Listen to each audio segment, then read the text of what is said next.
चला तर मित्रांनो, आज आपण दुधाची डीप पाहू. डीप म्हणजे दूध किती लिटर आहे टँकमध्ये ते बघायचं. तर आता ही पट्टी आहे, ह्याच्यावर डीप मांडलेली आहे आणि किती लिटर आहे ते आपण बघू. आता तर बघा, खाली 29 दाखवते आणि मध्ये घेतल्याबरोबर 29च्या बरोबर मध्ये आणि 30च्या मध्ये येते, म्हणजे 95 आहे ते.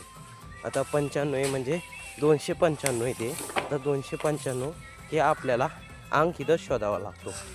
आता अंक कसा शोधायचा, जे डार्कमध्ये लिहिलेलं आहे बघा, तिथं तुम्हाला दिसेल डार्क अक्षरात जे लिहिलेलं आहे ना, त्यामध्ये आपल्याला 295 हा अंक शोधायचा आहे.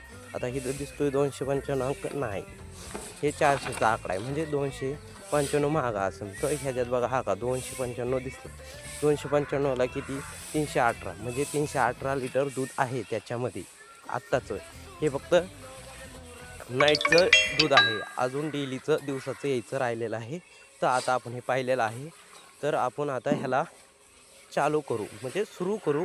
हे एक थंड दूध राहण्यासाठी मिशन आहे, म्हणजे ह्याला कूलर म्हणतात. आणि हे बघा, इथं चालू केलं 3 पेज, हे हा 3 पेज आणि हे बघा, हे टेम्परेचर दाखवलं जातं. आता 5.2 हे टेम्परेचर आहे. त्या सगळ्यात कमी टेम्परेचर 3चं असतं. 3चं टेम्परेचर पडलं की ॲटोमॅटिक बंद पडतं, कारण की ऑटोवर असतं. आणि हा पंखा, या पंख्याचं काय काम आहे ते तुम्हाला सांगतो. हा पंखा दुधात कधी बर्फ होत नाही, कारण की ते फिरतं राहतं खालचं वर